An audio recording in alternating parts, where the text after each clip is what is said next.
Kung ikaulaw mo ako sa kinabag-ang katawhan, ikaulaw ko sabi ko. Alright, dili na panahon pa nga magtago-tago ta. Wake up, Christians. To all Christians, million of Christians, no? Nga nagpuyo diri sa kalibutan. Billions of people, no? Sa atong population. Alright, hello po. Magandang araw sa ating lahat. So, dili na panahon pa nga magligoy-ligoy ta. Unsa pa ang atong mga gusto pambuhaton, supak sa kabubuton sa Dios. Dili na angayan pa. Namusud pa ta o mga makadaot pa sa ato ang mga pagkatao. Alright. Ingon sa iyang pulong sa mensahe in Mateo 5:13 at 16. Kamu ang asin, okay, para sa Christian, no? So all Christians, sa tanang mga Kristohanon. Oo. Kamu ang asin sa katawhan, kun ang asin kawad-an sa iyang kaparat unsaon pa man pagpabalik sa kaparat niini. Kini wala nay kapuslanan o angay na lamang kini ilabay unya tunog-tunuban sa mga tao. Kamu ang kahayag sa kalibutan ang syudad nga nahimutang sa bungtod dili gayud matago, walay magdagkot og suga aron lamang isulod sa gantangan kun dili ibutang gayud kini sa tungtunganan aron maghatag og kahayag sa tanan nga anaa sa balay.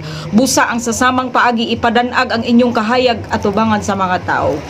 Aron makita nila ang inyong mga maayong buhat ug daygon nila ang inyong amahan nga tuwa sa langit. Amen. Praise the Lord. Dalaygon ang Dios igsuon ni gala. Gini nga taknaa karon dili sulagma na ako ni nga gi-share ang mensahe sa Dios tungod kay daghan tang mga Christian karon na nagpakahilom lamang, nagtago lamang. Gani dili na masayran kung Christian pa. Ano man ginormalize na ang mga buhat sa mga worldly, ginormalize na sa tanan, gi-apply na sa ibuhat sa kalibutan, naga-apply na po ang mga Kristohanon. Tinuod. Okay.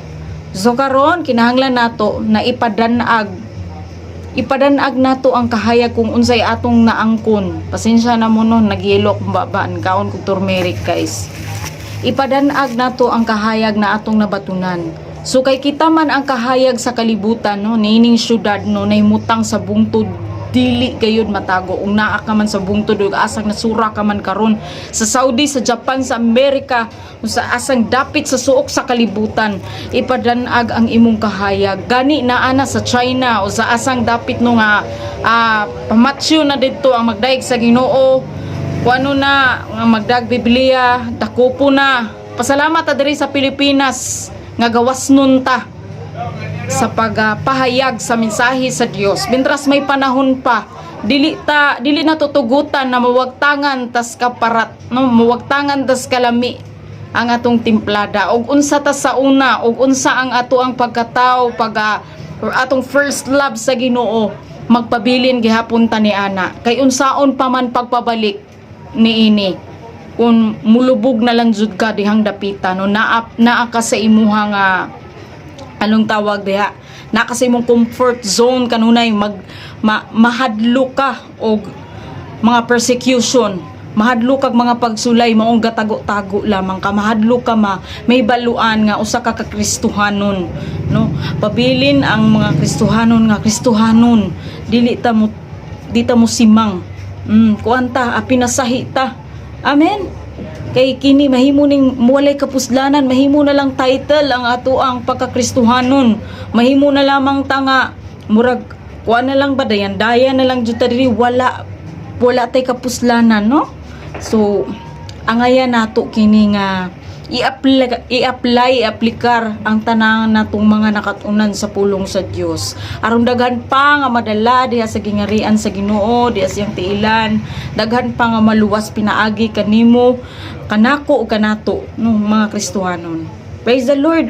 So kita ang kahayag sa kalibutan. Amen.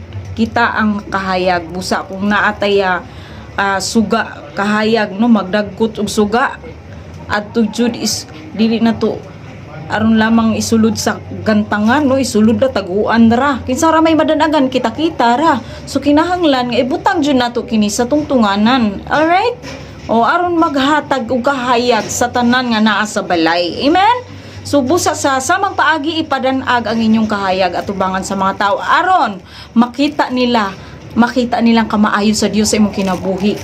Ug kinsa ilang daygon dili ikaw kun dili ang amahan nga tuwa sa langit. Amen. Praise the Lord.